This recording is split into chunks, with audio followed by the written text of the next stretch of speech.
Right, okay, so I've done a bit about what I consider as dialectical material, from unity, conflict, interpenetration, transformation, and opposites. And what I want to try to do is to show how properties come out of the fundamental nature of the universe. But I'm not going to go all the way back to the Big Bang again. My background is in chemistry, so I'm going to do a little bit on chemistry. So in the very, very early universe, you have hydrogen atoms and you have helium atoms. You have some of a heavy form of hydrogen called deuterium, and you have just a little sprinkling of lithium.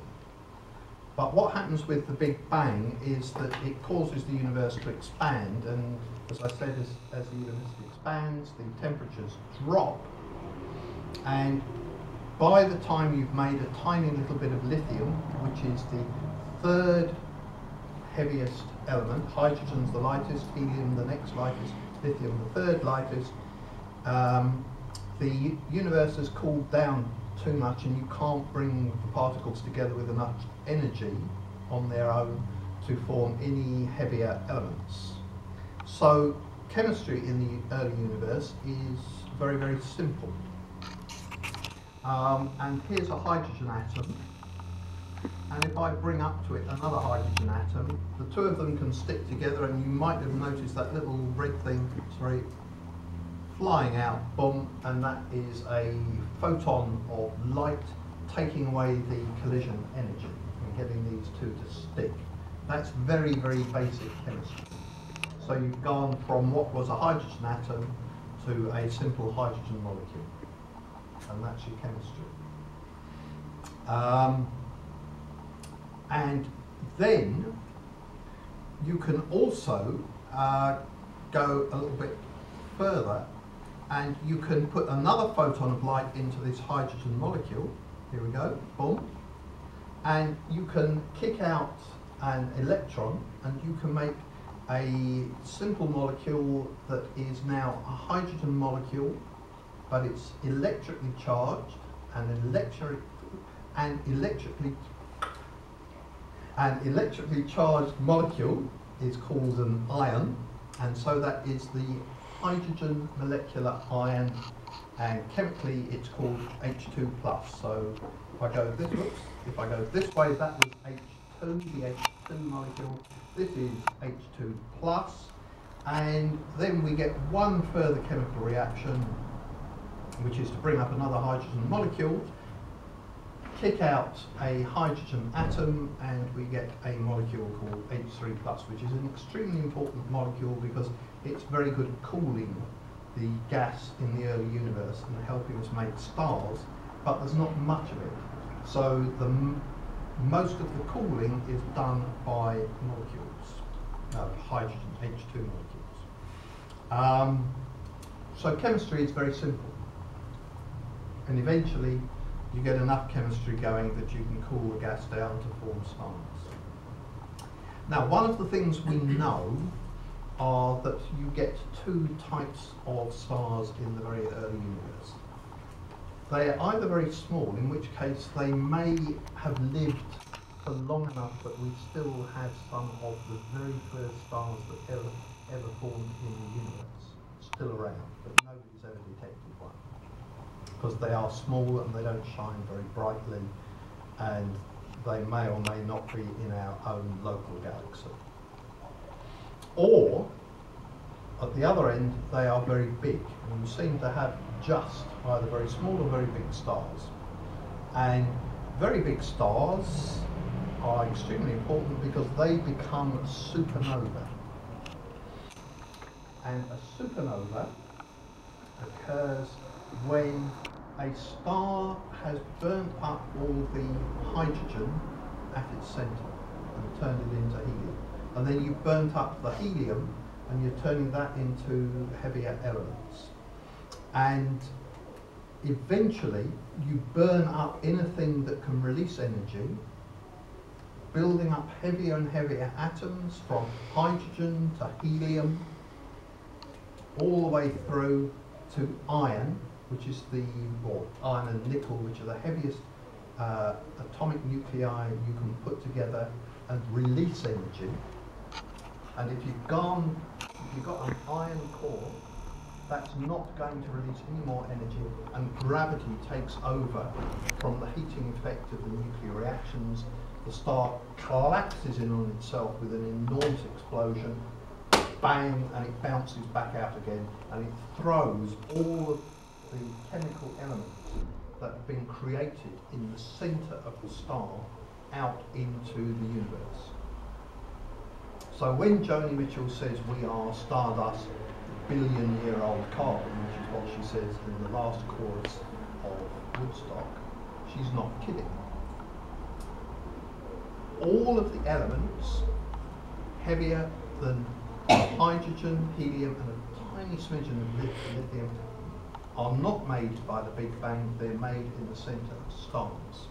And it's an interesting process to form those first stars and then to see them go supernova.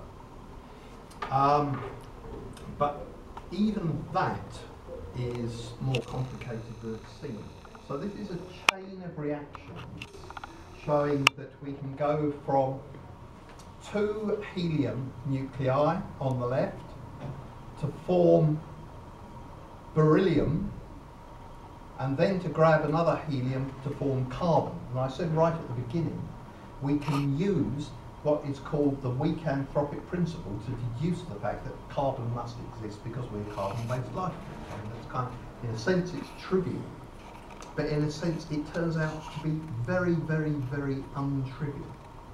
And the reason for that is that beryllium is a very unstable nucleus, and can it stay around long enough before it breaks up again to absorb another helium atom, helium nucleus to form carbon? And this man, Fred Hoyle, who is a bit of a nutter on some things but brilliant on others, came up with the explanation for how it was you could bring 3 helium nuclei together almost at the same time to form a stable nucleus of carbon. And he said the carbon nucleus must have a special state. Because carbon must exist, it must have a special state that can absorb all of the energy of bringing 3 helium nuclei together in the centre of a star to form a carbon atom. And he proposed this, as I say, I mean, it's an example of the weak anthropic principle. You must be able to form carbon because we know carbon exists. You can't form carbon with the nuclear physics they had available at the time. Hoyle said, let's suppose there's a special state of carbon that enables us to do this. He proposed an experiment to a colleague of his called Willie Fowler. And Willie Fowler was an experimental atomic physicist, and he went and found this special state of carbon. And for finding that, Willie Fowler got the Nobel Prize. Oh, Paul, you'll need it. Carry on. For finding that, Willie Fowler got the Nobel Prize. But Fred Hoyle was going through a bit of a nutty phase at the time, according to the powers that be, and they wouldn't give Hoyle the Nobel Prize jointly with Fowler for suggesting this carbon resonance, which I think was a great injustice. And there have been other injustices as well with the Nobel Prize for astronomy. But anyway, so that got us through a bottleneck. And it's a nice example of using that weak anthropic principle, in my view. Okay, so we've got stars, we've had the Big Bang, we've created the earliest stars, we're starting to form galaxies, we have now huge gas clouds, and in those gas clouds we do some very, very interesting chemistry. And what I'm going to try to go through for you is the way in which, from simple steps, building up in terms of the quantity that we've got, we get changes in quality that mean new properties arise. So, sometimes in the socialist movement we think God, there's not very many of us, and if only we could get a few more, and you start to get a few more, and actually new properties do arise. There are things that you can do that you couldn't do before. Well, that's a natural phenomenon, and it's a phenomenon that we see in the astrophysical world all the time. So here is my hydrogen molecule already made. In comes a photon, and we positively charge it as we did before. Along comes my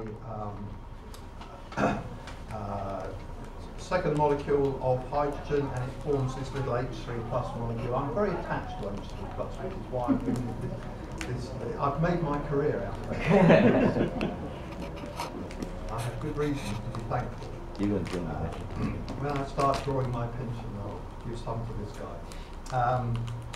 So anyway, but now we've already been through a generation of stars. The gas is not anymore helium, hydrogen, and a piffling little bit of lithium, but it's got heavy elements in it. Heavy elements like carbon, oxygen, or heavier elements like carbon, oxygen, and nitrogen.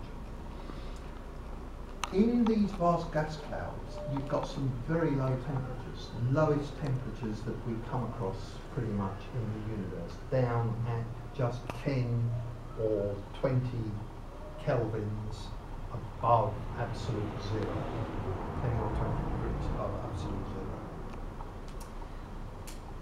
I can do a certain amount of cooking, boil eggs and this kind of thing. I even do a reasonable roast lamb, because you just have to stick it in the oven for long enough until it's good. So, all of us who do cooking will know that you have to have heat to do cooking.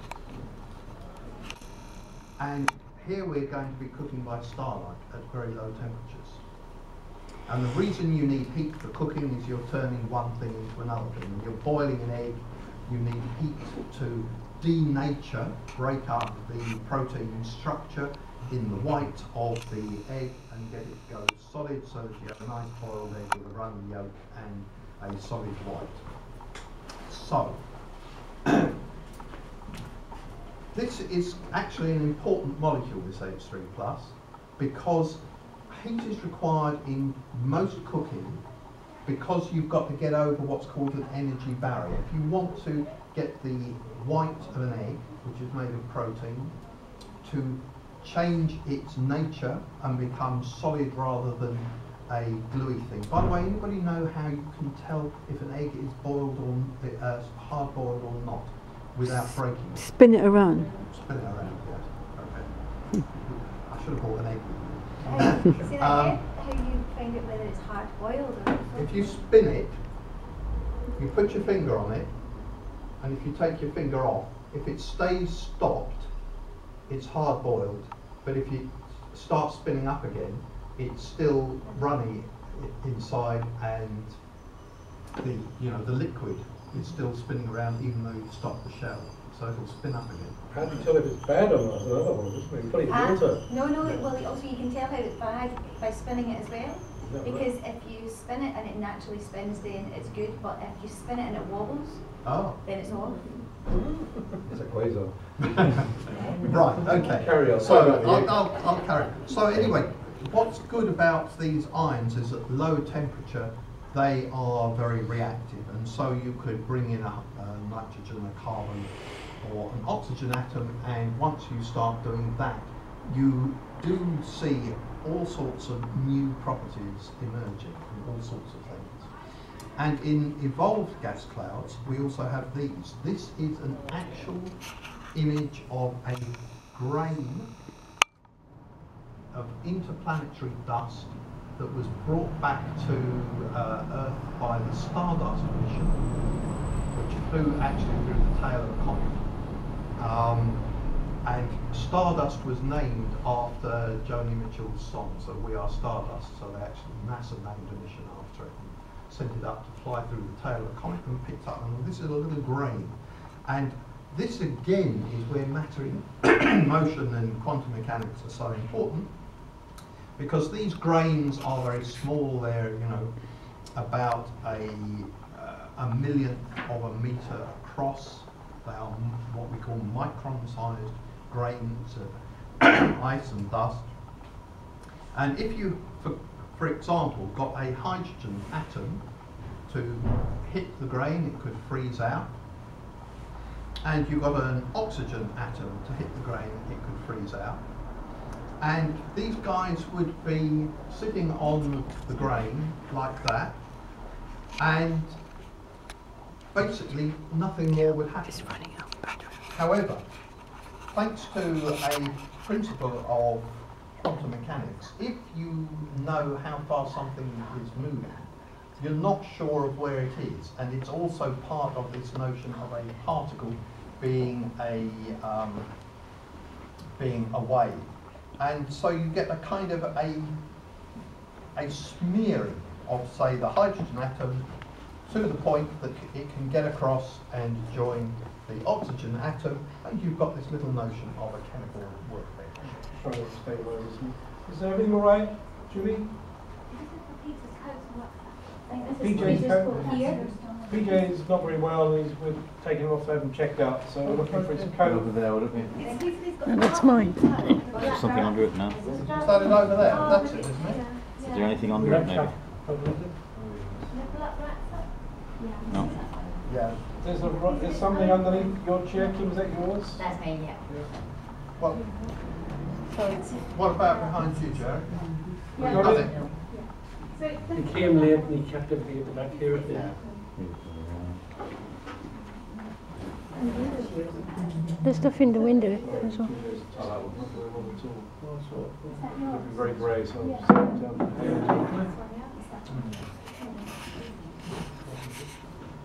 I know, because it happened. just Robbie can take him, Julie, I think we'll be fine. Carry on, we'll get them back shortly. Sorry about this. Right, that's no problem. So, what kind of chemistry are we interested in? This is a representation of a molecule, and in this I'm using blue as nitrogen, red as oxygen, black as carbon, and yellow as hydrogen. And we break it all up. It's carbon, hydrogen, oxygen, nitrogen chemistry, known in the business as CHOM. And we are CHOM, with bits of sulfur and phosphorus and calcium and other small amounts of other minerals in us. We are CHOM chemistry. And this is important, so in interstellar chemistry we can do that. We can make carbon positively charged now, and we can add a hydrogen to it, and we can add a methane group, and we can bring in a nitrogen, and we have something called methyl cyanide.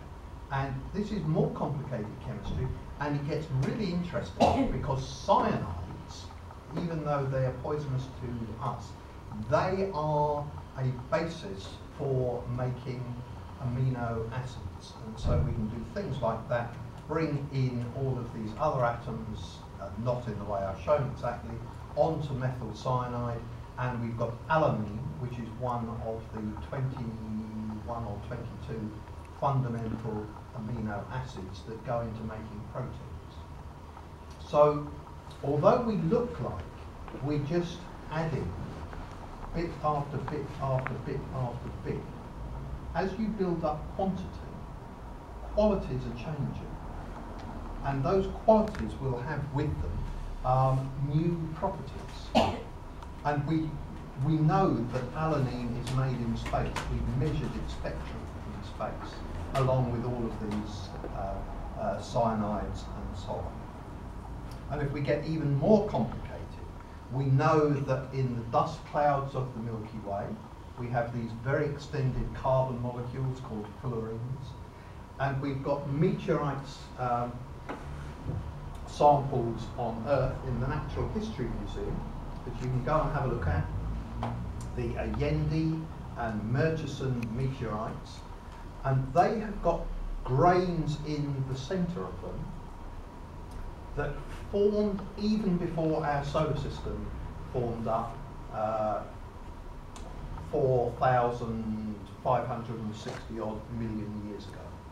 So these have got grains in them that came from the dust cloud out of which our sun and the planets and so on and so forth formed.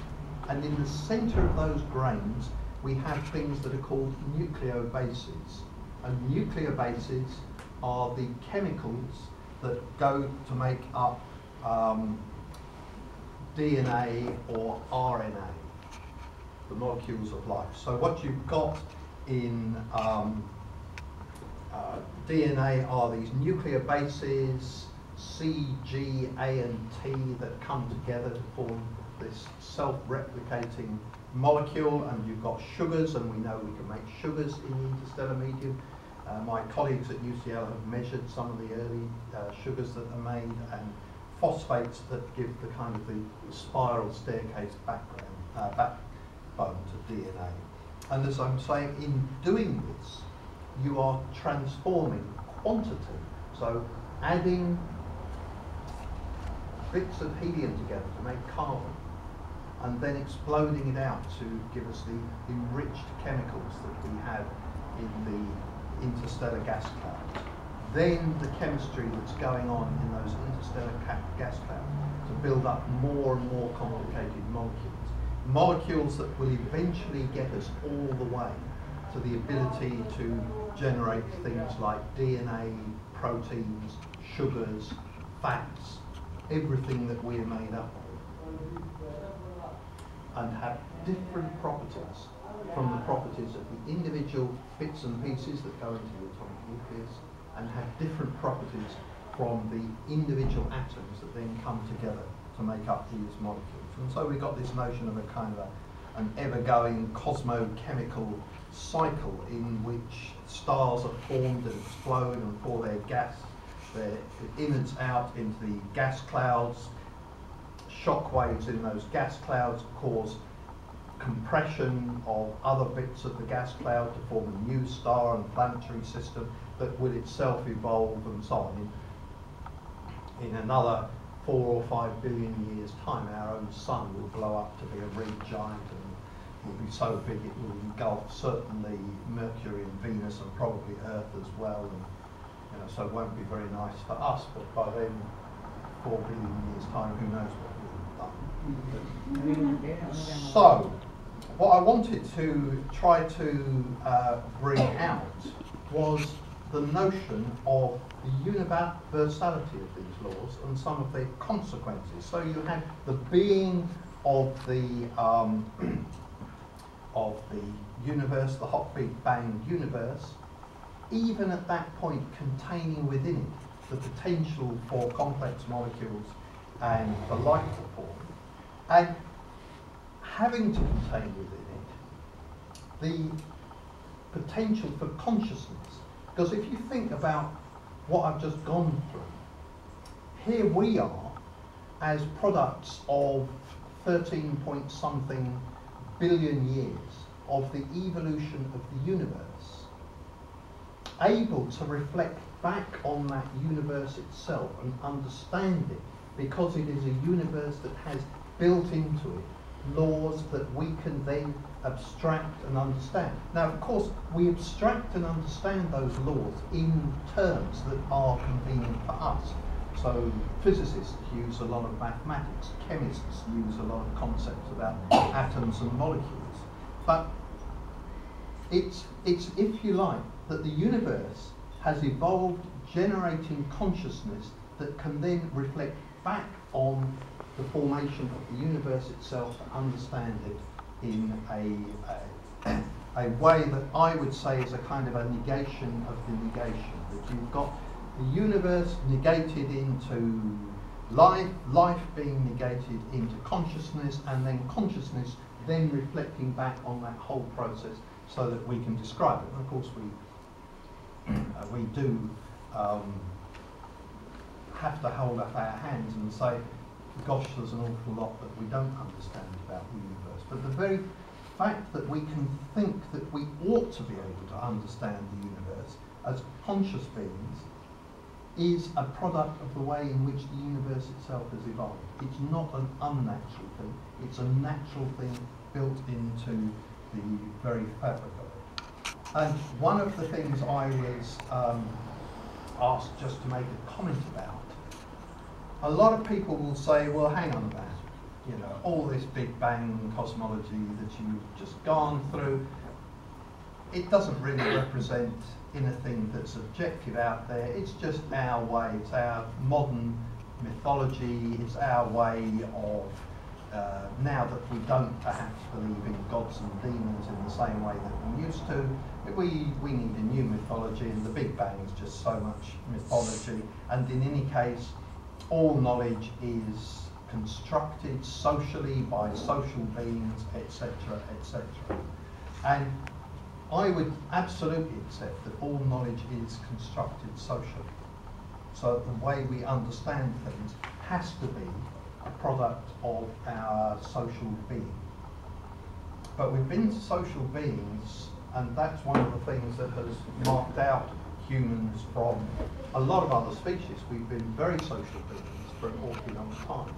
And our consciousness has always been developing as part of, so, you know, this is Homo habilis, or supposed to be a representation, Homo habilis, 2 million years ago, first skeleton discovered by the Linkis in Kenya, I think it is. And there's a lot of things I could talk about just with that diagram alone. But the development of big brains and consciousness requires a heck of a lot of work, a heck of a lot of resources.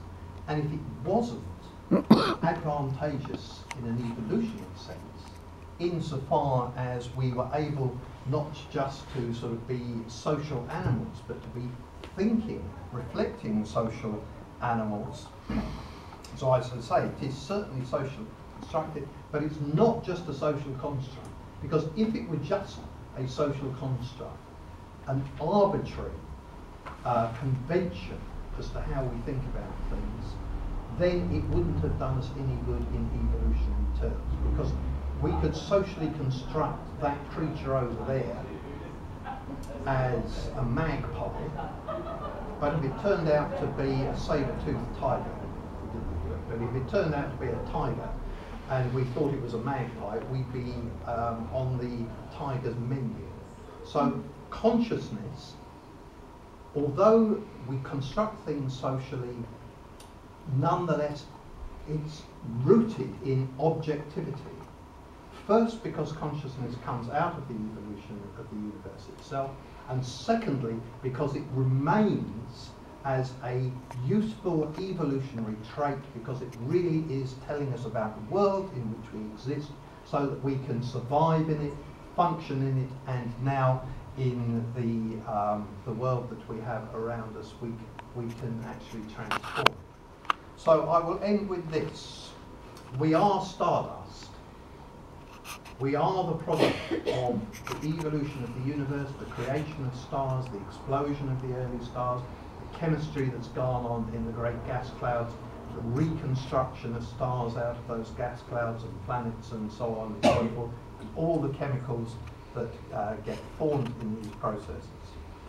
But we are a special kind of stardust. We are a living, thinking and social stardust.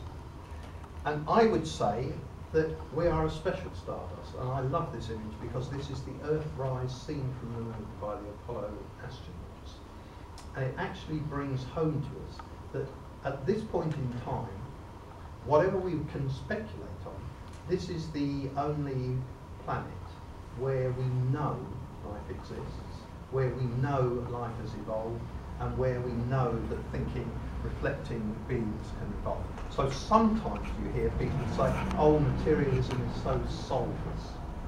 It isn't soulless at all. It's what gives rise to us as living, social, thinking, creating, reflecting, interacting, driven by our own will to do things, but also under circumstances that we don't necessarily manufacture for ourselves. So I guess I've more or less kept it up. Is very that good. reasonable? Yeah, very good. Thanks, Steve.